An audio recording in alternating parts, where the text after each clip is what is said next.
বৃন্দাবনে কি প্রথম তরুণতা সবাই কৃষ্ণকে এত ভালোবাসে। আজ আমরা সেই বৃন্দাবনে যাব। সবাই বৃন্দাবনে এলাকা আস্বাদন করতে হলে বা বৃন্দাবনে যেতে হলে দেহ থেকে তিনটা বস্তু ছেড়ে দিতে হয়, হিংসা, নিন্দা, ঘৃণা। এই তিন এক হরিনাম সংকীর্তনে এই তিন বস্তু যার অন্তরে থাকে সে গোবিন্দ কৃপা লাভ করতে পারে না। হিংসা, নিন্দা, পরিহরি। সবাই আমরা বলবো চাঁদ বেদনে হরি হরি।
যদি শুনেছে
ন্যায় বিচার পাওয়ার জন্য কাকা যেটা তো ভাই ছিল কুরুক্ষেত্র মাঠে যুদ্ধের প্রধান অভিনেতা।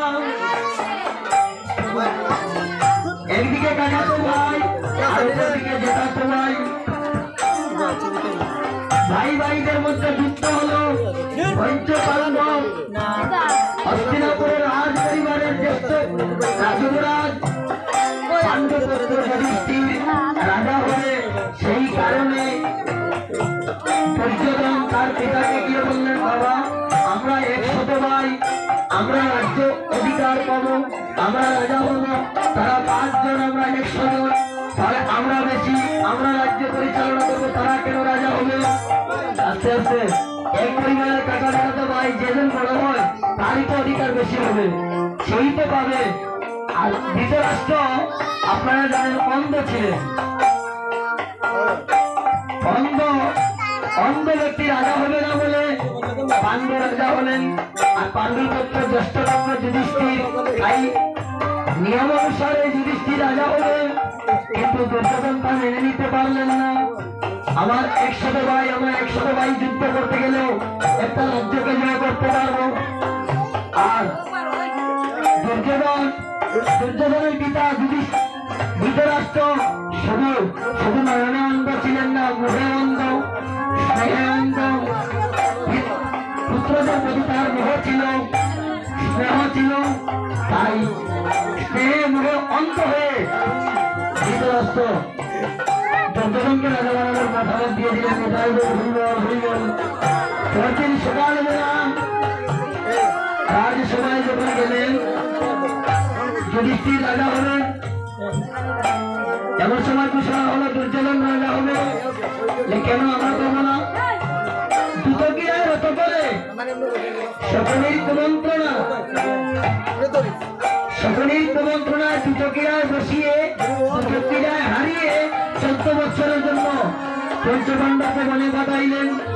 পঞ্চপাণ্ডব 14 বছর বনবাস অতিবাহিত করে বাড়ি এসে যখন রাজ্য চাইলেন যে আমাদের রাজ্য দিয়ে দাও, তখন বললো তোমরা যদি রাজ্য পেতে হলে আমাদের সাথে যুদ্ধ করো। আপনারা বলুন 100 জনের সাথে যদি 5 জন যুদ্ধ করে পারবে, 100 জন যেই দিকে আছে 5 জনের বিরুদ্ধে যুদ্ধ ডাকা সেটা কি ন্যায় হলো? 5 জনের বিরুদ্ধে যুদ্ধ করছে, আপনারা যদি যুদ্ধ করে রাজ্য নিতে পারেন তাহলে রাজ্য নিবেন, আর যদি যুদ্ধ করতে না পারেন তাহলে রাজ্য দিব না। বিনা যুদ্ধে এড়ি দিব সত্যাগ্রহী। অর্থাৎ সূর্যের অগ্রভাগে যে মৃত্তিকাটা উঠে যুদ্ধ ছাড়া এক বিন্দু অস্তিত্ব দেব না। কৃষ্ণ অন্তর্জামী ভগবান তিনি জানলেন যে পৃথিবীতে কিছু অধার্মিক জন্ম নিয়েছে। ভগবান কেন জগতে আসেন? ধর্ম স্থাপনের জন্য, সাধুদেরকে রক্ষা করার জন্য, আর অসুরদেরকে বিনাশ করার জন্য।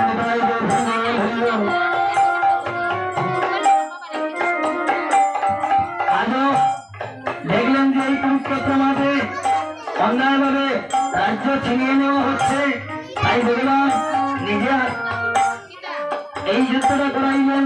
ভগবান সমত প্রদান করলেন যেন এই পৃথিবী থেকে অধার্মিকদেরকে ছাঁটাই করা হয়ে যায়। যারা ভক্ত, ভগবান কি বললেন? ভক্ত আমার মাতা পিতা, ভক্ত আমার গুরু, আর ভক্ত নাম রেখেছে আমার বাচ্চা। ভগবান কি বললেন? আমি বারংবার পৃথিবীতে আসি, সাধুদেরকে রক্ষা করি, ধর্ম স্থাপন করি, আর অসুরদের বিনাশ করি। আজও কুরুক্ষেত্র মাঠে যে অন্যায় হচ্ছে সেটা ভগবান জানে যে আজকে কুরুক্ষেত্র মাঠে এই যে অন্যায়ভাবে রাজ্য নিয়ে দিচ্ছে তাদের কাছ থেকে ন্যায় বিচারটা ফিরিয়ে আনার জন্য ভগবান সময় প্রদান করলেন। অভ্যস্ত হয়ে রাষ্ট্রকে পাঠাইলেন একটা কাজ করে, আমি ভগবান থাকতে যদি পৃথিবীতে এত বড় হানি হয় তাহলে হয়তো লোকেরা মন্দ বলবে।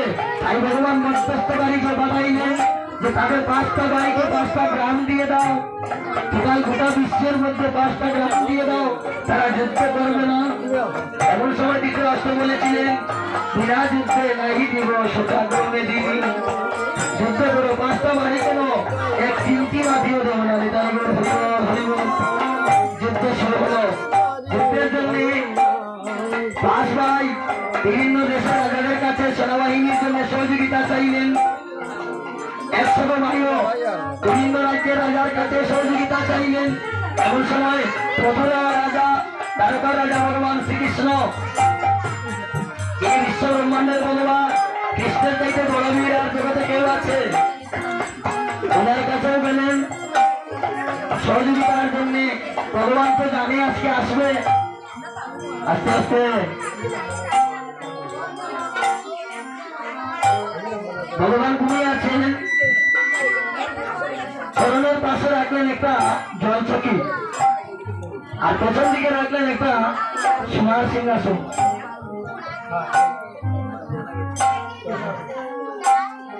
কৃষ্ণ অর্জুন নিমন্ত্রণ করতে গেলেন কৃষ্ণকে যে যুদ্ধে দেওয়ার জন্য।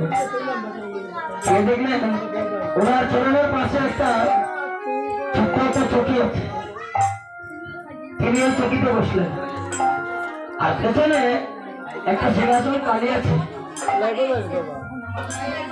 অর্জুন আসবার পূর্বেই দুর্যোধন আসলো কৃষ্ণকে নিমন্ত্রণ করতে। গিয়ে দেখলো একটা সোনার সিংহাসন। বাবা, কৃষ্ণ ঘুমিয়ে আছে। দেখুন দুর্যোধনের কত অহংকার, কত বন্ধ। বলছে কৃষ্ণ প্রহ্লাদ ছেলে হলে তার রাজনীতি জানা আছে। আস্তে আস্তে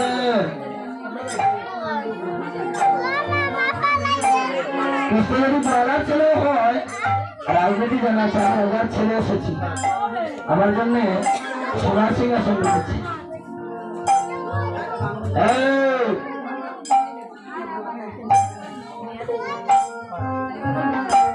সিংহাসনে বসে সে ভাবছে, বাবা কৃষ্ণ বলার ছেলে হলে আমার জন্য কি সম্মান রেখেছে, একটা সোনার সিংহাসন রেখেছে। এমন সময় অর্জুন দেখলেন, দুর্যোধন বসে আছে, দাদাকে প্রণাম করলেন। এই দেখুন ধার্মিক ব্যক্তিরা কোনদিন তারা ধর্মের বিপক্ষে যায় না, কোনদিন ন্যায়ের বিরুদ্ধে যায় না। সে বড় ভাইকে দেখেছে, প্রণামও করেছে, দাদা প্রণাম রইল। এই বলে পাশে একটা চকি, জল চকির মধ্যে অর্জুন বসলেন।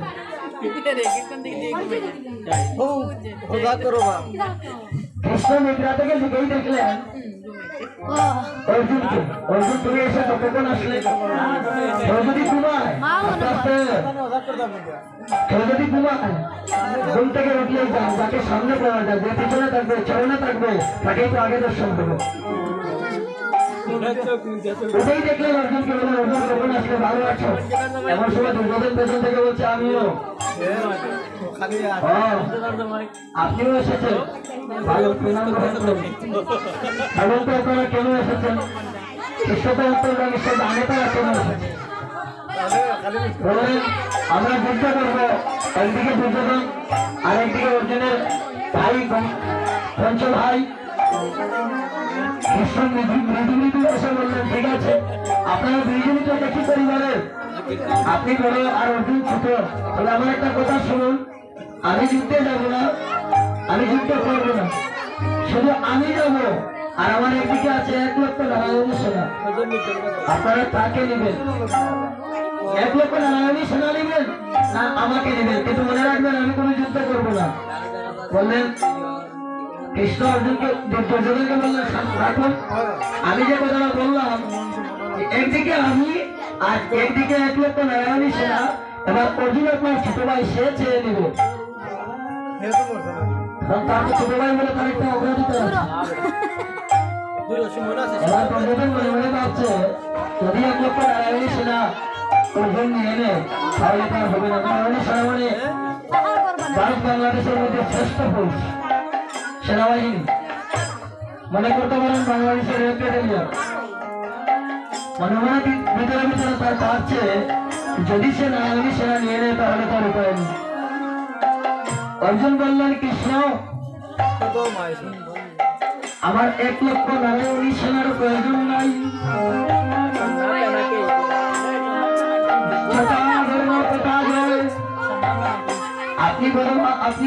আপনি আমার সখা, হে কৃষ্ণ তুমি আমার সঙ্গে গেলে এমন হবে, আমি 1 লক্ষ নারায়ণী সেনা নিতে চাই না। এসে এসে বলল, কৃষ্ণ তো আমার উপরের কথা জানে, তাই বলে অর্জুনকে দিয়ে তার ভেতর থেকে কৃষ্ণকে চেয়ে নিয়েছে, ভালো হয়েছে, আমি 1 লক্ষ নারায়ণী সেনা পেয়েছি, তাই হরি বল। বলেন 1 লক্ষ নারায়ণী সেনা যেই দিকে সেই দিকটা ভালো হলো না, যেই দিকে ভগবান শ্রীকৃষ্ণ গেলেন সেই দিকটা ভালো হলো। আপনি তো যুদ্ধ করবেন না, তবু কৃষ্ণের দিকটা ভালো।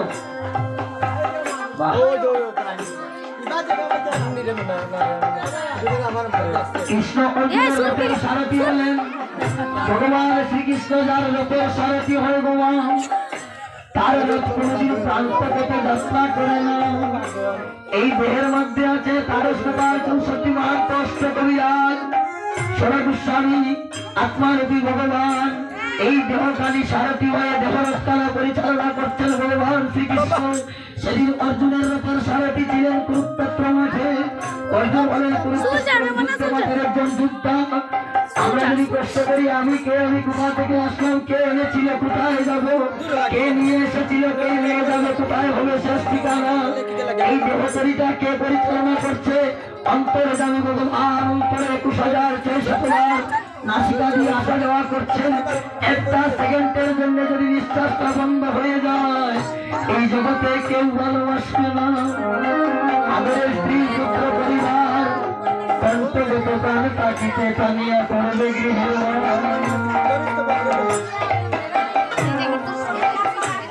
অর্জুন বললেন, অর্জুনের রথের সারথি হলেন কৃষ্ণ, আর অপরদিকে ধৃতরাষ্ট্রের পুত্রগণ 18 ঐক্যবলী সেনা, 7 ঐক্যবলী সেনা হলো অর্জুনের দলে, আর 11 ঐক্যবলী সেনা হলো ধৃতরাষ্ট্রের পুত্র দুর্যোধন আর অনুসারী। যুদ্ধ আরম্ভ হলো। অর্জুনকে কৃষ্ণকে বললেন, কৃষ্ণ আমার রথখানি আপনি দুই পক্ষের মধ্যখানে নিয়ে স্থাপন করুন। কেন? তাহলে আমি দুই পক্ষের সৈন্যদলকে একবার দেখে নিতে চাই। রথ নিয়ে যখন কৃষ্ণ সামনের দিকে অগ্রসর,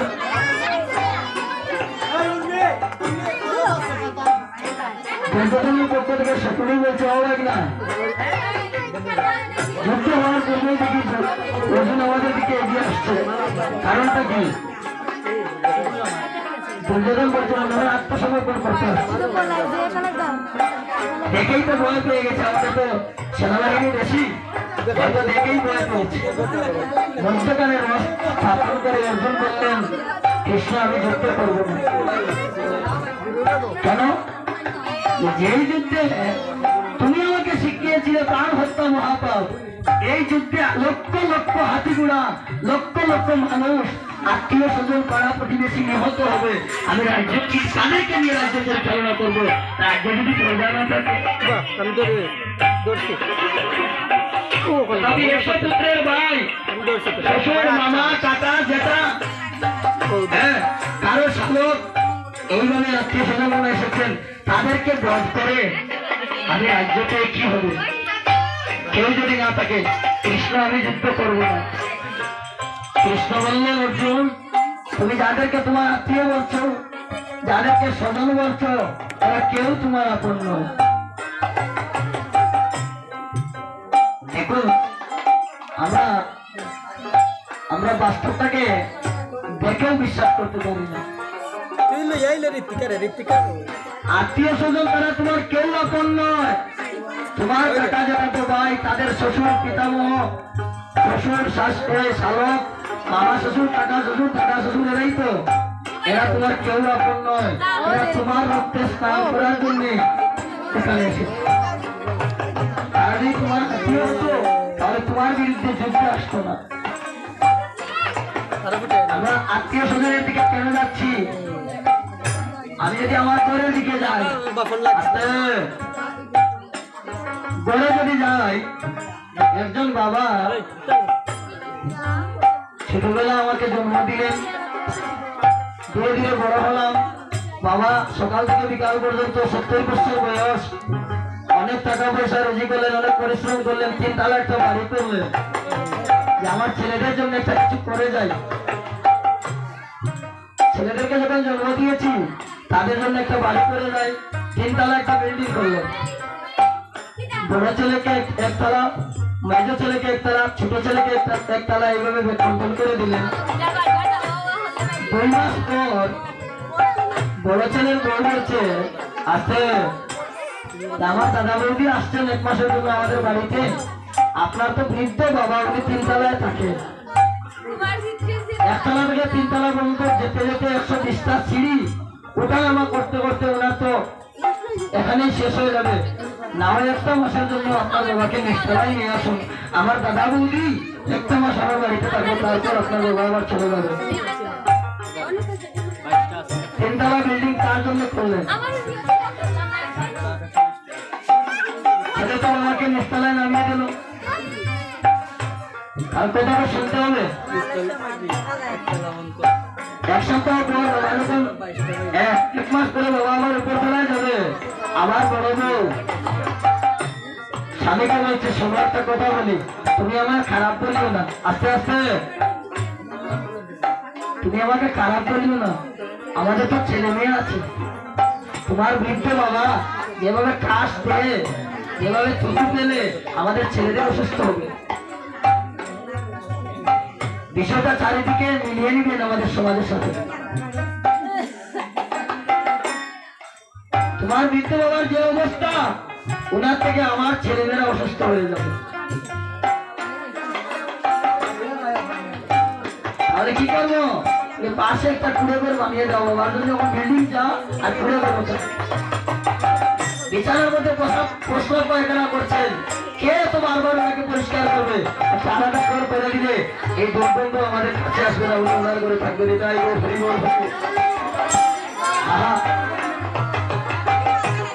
কাকে আপন বলবো? আপন এই জগতে কে আছে?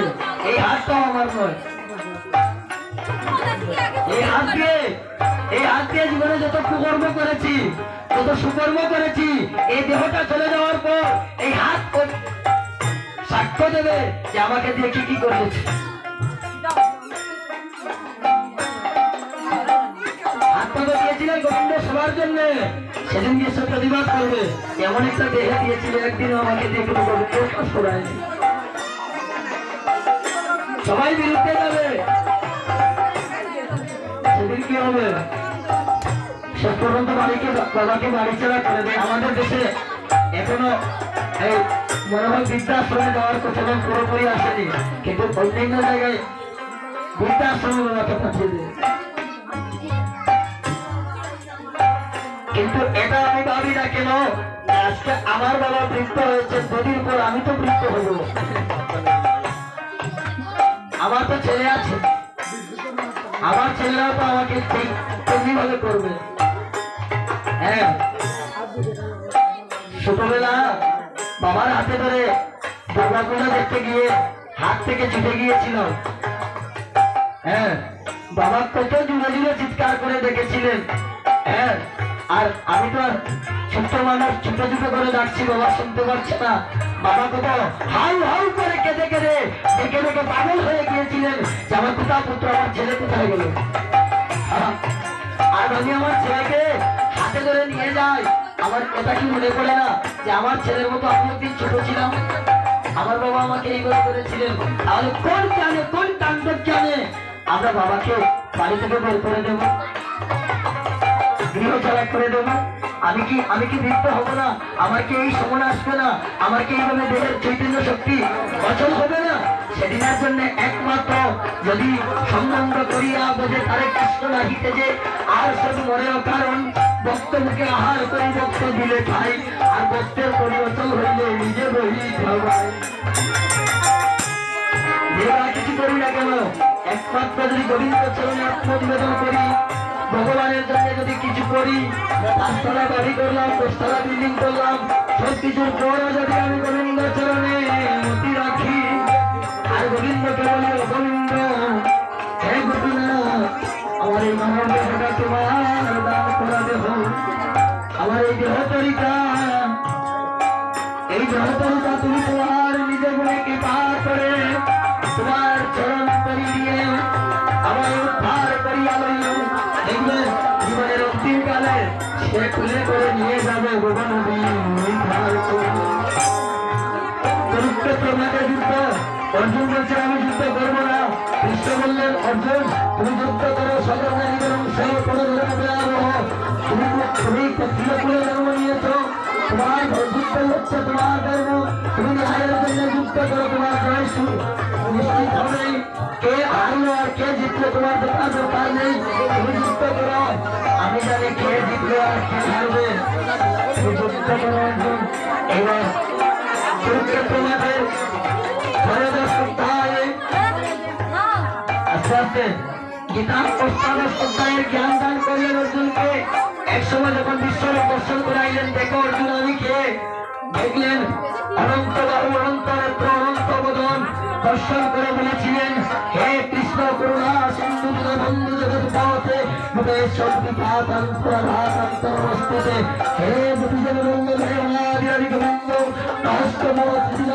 প্রসাদ আসতে পিতা ভস্মীগত সন্ত হয়ে করিছে গোচরণ করে। অর্জুন যুদ্ধ করলেন, 18 অক্ষমণি সেনা নিহত হল।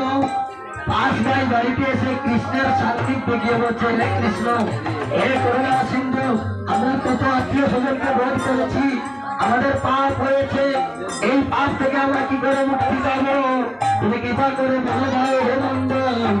তাই কৃষ্ণ বলছেন অর্জুন যদি এই পাপ থেকে তোমরা মুক্তি পেতে চাও, তোমরা বৈষ্ণব সেবা করো। আমি এই জীবনে বৈষ্ণব সেবন ইহা হইতে ধর্ম নাই, শুভ শোভ না। হে কৃষ্ণ আমরা বৈষ্ণব সেবা দেবো, কিন্তু কি করে বৈষ্ণব সেবা দেবো তুমি বলে দাও। একজন পরম বৈষ্ণবকে আমন্ত্রণ করে তোমাদের বাড়িতে নিয়ে এসে যদি তোমরা সেবা দিতে পারো, আর সেই পরম বৈষ্ণব যদি তোমাদের বাড়িতে সেবা গ্রহণ করে, তবেই তোমাদের বৈষ্ণব সেবা পূর্ণ হবে, তোমরা তোমাদের কাজটা থেকে মুক্তি পাবে। তাই বলছেন একজন পরম বৈষ্ণব কোন লেগে ধরো তুমি বলে দাও। বৈষ্ণবে চিনিতে নাই রে বড় শক্তি, আর আমি কি চিনিতে পারি দুষ্ট ললকমতি। তাই বলছেন সামনে যমুনার দম বলে তখন যদি স্ত্রী আছে আর সামনে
নিমন্ত্রণ করে যদি তোমরা সেবা দিতে পারো, তাহলে তোমাদের বৈষ্ণব সেবা পূর্ণ হবে।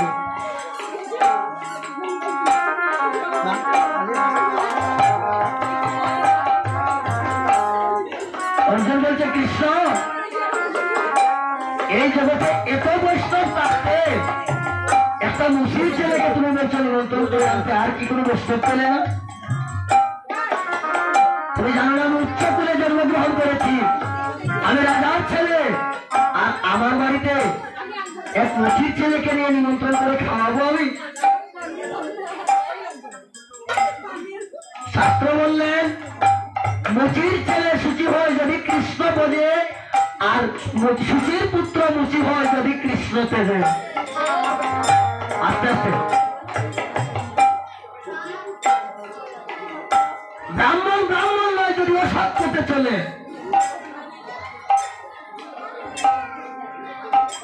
উচ্চ জাতি পণ্ডিত গণের করিতে গর্ব নাশ,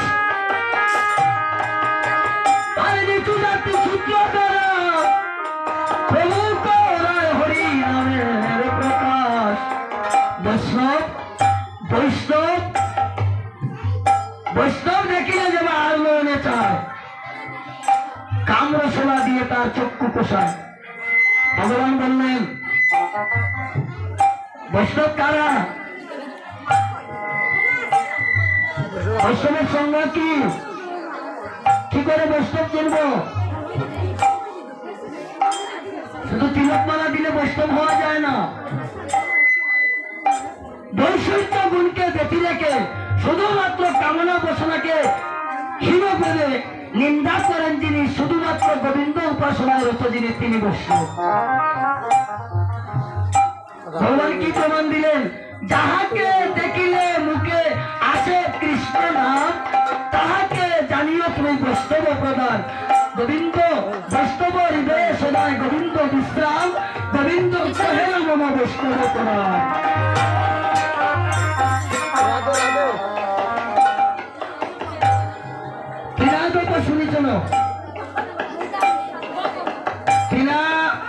মীরা দেবী শুনিতেন তিনি হইতে নিচু দাসের চাইতে নিচু হইয়া তরুণ সহিষ্ণুরা বৃক্ষের মতো সহিষ্ণুরা ধারণ করিয়া একটা বাড়িতে বৃক্ষ লাগাইলেন। চৈত্র মাসের উত্তপ্ত রৌদ্রের জ্বালায় বৃক্ষটা মরে শুকিয়ে যাচ্ছে। কোনদিন বাড়ির মালিককে বলছিল মাকে একটু জল দাও। এইভাবে ধৈর্য থাকতে হবে। মালিক যখন কাটতে যায় গাছ তেমন প্রতিবাদ করতে পারে না যে আমারে কাটবে না। এইভাবে ধৈর্য গাছের চাইতে নিচু বৃক্ষের মতো ধৈর্য ধারণ করিয়া আপনাকে নিচু বাড়ি রঙিয়ে দিবে মান আর নিরন্তর বেতনেতে নিজে করিল। এই হলো বৈষ্ণবের সঙ্গে বলে এমন একজন বৈষ্ণবকে এনে তুমি নিমন্ত্রণ দাও, সভা দাও, তবেই তোমার গোবিন্দ সভা হবে। বলছে এমন বৈষ্ণব কোথায় পাবো? কেন? ওই যে হরিদাস মুচির ছেলে একই বলছো আমি যাবো মুচির বাড়িতে, দেখো সুচির পুত্র মুচি হয় যদি কৃষ্ণ বোঝে, আর মুচির পুত্র সুচি হয় যদি কৃষ্ণ বোঝে। সে মুচি হলে কি হবে? ব্রাহ্মণ চন্ডাল চামার মুচি, ছবিতে এক জলে সুচি। যদি তার অন্তরে কৃষ্ণ গণের তনি হয়, যাও যাও অর্জুন, তুমি নিজে গিয়ে তাকে নিমন্ত্রণ করতে হবে। অর্জুন অহংকার করলেন আমি কি মুচির বাড়ি যাব? তাই বললেন অর্জুন তুমি নিজে যেতে হবে তার বাড়িতে নিমন্ত্রণ করতে। কৃষ্ণ কৃষ্ণের আদেশ কোনদিন লঙ্ঘন করেনি, আজ কি করে করবে? তাই বলছে আমি যাবো মুচির বাড়ি নিমন্ত্রণ করব, কিন্তু সে যেভাবে আমার বাড়িতে না আসে সেই ব্যবস্থাও করবো। এবার অর্জুন ছুটছেন হরিদাস বৈষ্ণবের বাড়ি নিমন্ত্রণ করছেন। তার মনে তো অহংকার, সে তো মুচির ছেলে, কিন্তু সে যে আমার ভগবানের প্রিয় ভক্ত, সে যে পরম বৈষ্ণব, তাই অহংকার নিয়ে ছুটছেন অর্জুন।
অর্জুন এই জন্য নাসিকা বন্ধ করছে।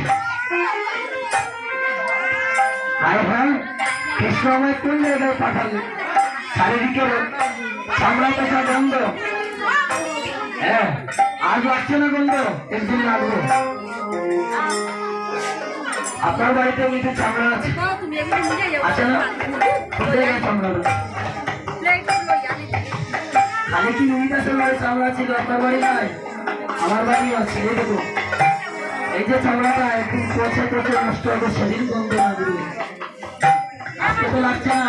অহংকারের বসে বসীভূত হয়ে আমার যে এই দেহটা এই সুন্দর দেহ একদিন এইভাবে থাকবে না। এই দেহ একদিন দুর্গন্ধ আসবে। তাই হরিব সার্থক তাদের জন্ম সার্থক। অর্জুন যে হরিদাস যে সামলা দিদা সেই সামলা কোন জায়গায় যায়? শুধু কি পায়ের জুতা হয় আর কিছু হয় না? দেখুন তাদের জন্ম সার্থক। এই দেখুন এই যে মৃদঙ্গটা বাজছে এই সামলাটা কার? কোন মানুষের সামলা?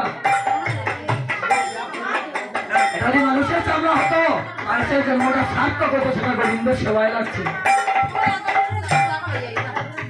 আর সেই হরিদাস সেই চামড়া দিয়ে কাজ করে আর অর্জুন শিকায় অহংকারের বশীভূত হয়ে রাশিকা বন্ধ করছেন। দুর্গন্ধ লাগছে চামড়া কথা বাড়ির দূর থেকে বলছে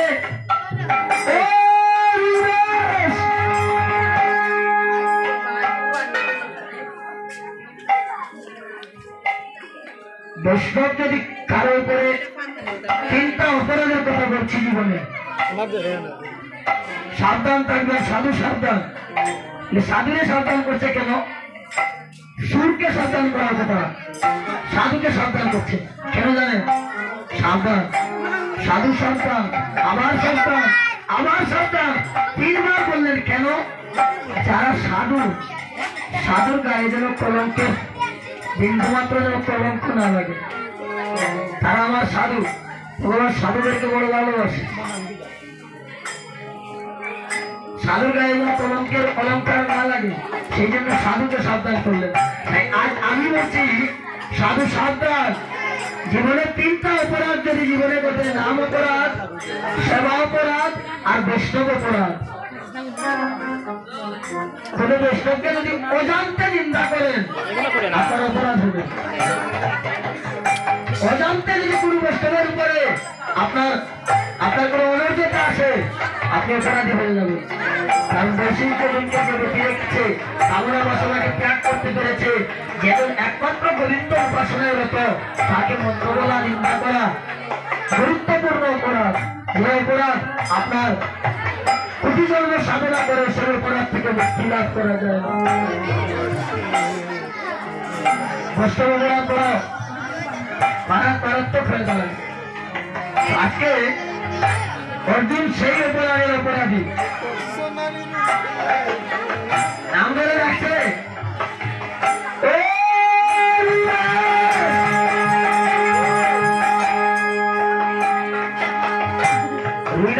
অর্জুনের কণ্ঠস্বর শুনলেন, দৌড়াতে দৌড়াতে বেরিয়ে গিয়ে বললেন, দেখি কৃষ্ণ যেমন আপনার মধ্যেও কৃষ্ণ, আমার মধ্যেও কৃষ্ণ, আপনি কৃষ্ণের সখা অর্জুন, আপনি যেমন আমার কৃষ্ণ তেমন আপনি না চাইতে আমার বাড়িতে আসলেন। যাকে সাধনাতে পাওয়া যায় না, যে অসাধ্য বস্তু থাকে যোগী ঋষি মনি করে যারে যারে পায় না, সেই সাধনার দল আজ সাধনে আমার বাড়ি। দয়া করে বলুন আপনি কেন এসেছেন? এইভাবে একটা চামড়া দিয়ে, একটা আসন দিয়ে, চামড়া একটা আসন দিয়ে বলছে আসুন আসুন বসুন বসুন, আসুন আসুন বসুন বসুন,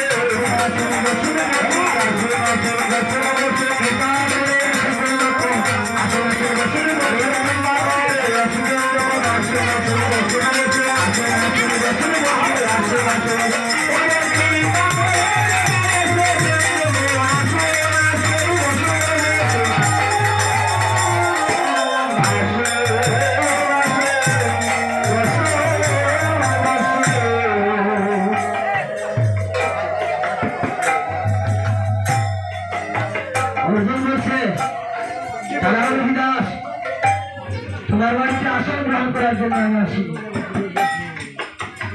তুমি নিচু জাতির ছেলে, তোমার বাড়ি বসবার জন্য আসিনি, এসেছি একটা কারণ আছে। কৃষ্ণ তো আমার সখা, কোনোদিন কৃষ্ণ বাড়িতে লঙ্ঘন করিনি, আজও করতে পারলাম না বলে তোমার বাড়ি আসলাম।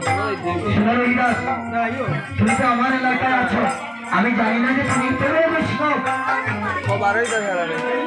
কৃষ্ণ বলল তুমি তো বড় বৈষ্ণব হয়েছে। বাহ, ভালো কথা। আগামীকাল আমার বাড়ি বৈষ্ণব সভা, তুমি যাবে কিন্তু নিমন্ত্রণ করে কেউ কারো বাড়ি যাবে? আমার বাড়ি বৈষ্ণব সভা তুমি যাবে, তোমার নিমন্ত্রণ। দুইটা একই বলেছে। সুমন দাস, আরেকটা কথা বলি, তুমি যদি বৈষ্ণব হও তাহলে তুমি আমার বাড়ি যাবো। আর যদি বৈষ্ণব না হো তাহলে শুধু শুধু আমার কন্যাদান সেবার লাগে তুমি যাই। আপনাদের বাড়িতে যে নিমন্ত্রণ হলো, যদি কেউ বলে কেউ এই এলাকার সবচাইতে বেশি টাকাওয়ালা যে মানুষটা আছে, সেই মানুষটা যদি আপনার বাড়ি গিয়ে নিমন্ত্রণ করে যে তুমি আমার বাড়ির নিমন্ত্রণ পয়সা সেবা দেবো, আর যদি করতে হতো তাহলে দেবে না সাজে দেবে, এইভাবে করে কেউ দেখবো করুন বাড়ি। আর যদি আপনার সাথে তার দ্বন্দ্ব থাকে, ঝগড়া থাকে, আর গিয়ে যদি এইভাবে বলে, এইভাবে প্রয়োজনে যদি বলে আগামীকাল আমার বাড়ির সবার আয়োজন করেছি, দয়া করে আপনার ছবি তোলা দিয়ে দ্বন্দ্ব করবে, তাহলে কোটি কোটিও যদি হয়, 7 বছরের দ্বন্দ্বও যদি থাকে, সেও আপনার বাড়িতে আসবে।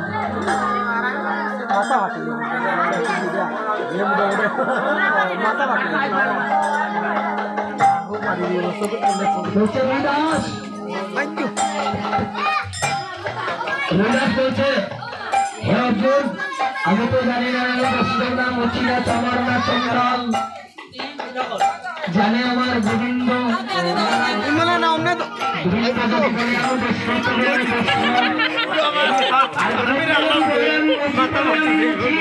ওদিকে আমি তো জানি না, আমি জানে আমার কৃষ্ণ। ঠিক আছে ঠিক আছে, তোমার কথা বলবো, আমি অর্জুন বলছি দাঁড়ান না, বাড়ি থেকে অতিথি যদি সেবা না করে যায় তার মঙ্গল হবে। আর আমার এই বাড়ি কথা শুনলেন, আমার এই বাড়ির গৃহ করতে হলো আমার অনাবিরাদি গোবিন্দ, আমার প্রতি হবে, সেই জন্য আমি ভাবছি না আমার গোবিন্দ এই বাড়ির মালিক হলেন আমার গোবিন্দ। আপনি যদি সেবা করে যান তাহলে আমার গৃহ করতে মঙ্গল হবে। যদি আমাদের জীবনে কৃষ্ণকে পরিবারের একজন মনে করতে পারতাম, তাহলে আমার পরিবারটা কৃষ্ণের পরিবার হয়ে যেত। কিছুটাই থাকছে না, আপনি সেবা গ্রহণ করে যেতে হবে। বিপদে করে অর্জুন বলছে ঠিক আছে সেবার আয়োজন করো, একটা জীবনে একটা গামছা দিয়ে বলছে আপনি ওইটা করে নিন, সেবা করতে হলে আগে স্নান করতে হয়, সামলার বাড়ির মধ্যে কিছু তৈল দিয়ে বলছে ওই তৈল মেখে নিন, এইভাবে রাশিকে সরিয়ে নিচ্ছি। আপনার গোলাপ জলে স্নান করা অর্জুন আমি আজ মহিলাসের সামরা বসা দুর্গন্ধ থেকে তৈল মর্দন করবো। হায় হায় কৃষ্ণ, আমার কোন জায়গায় পাঠালে ভগবান কোনো বক্তব্য উপরে ওঠায় আবার নিচেও নয়। হ্যাঁ, অর্জুনকে কৃষ্ণ পাণ্ডব কি শ্রেষ্ঠ বানিয়ে আবার হরিদাসের বাড়ি পাঠাচ্ছে।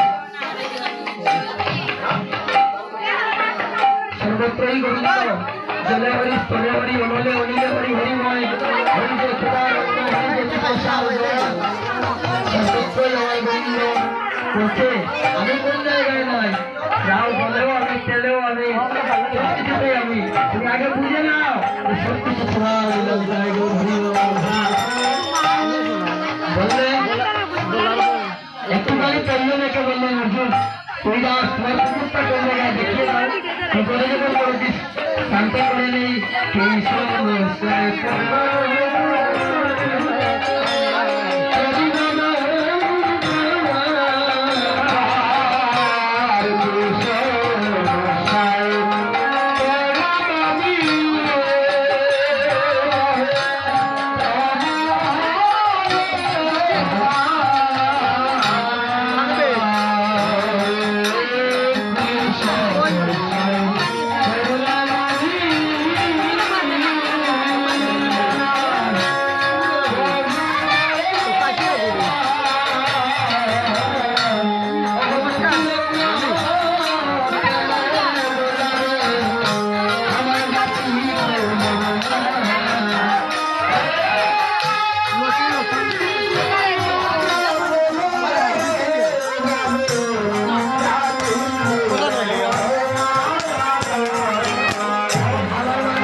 জীবনে কার স্বর্ণকালে অন্য মিলায় কেহ অন্য কেতে পড়ার গড়ে সদায় তাকে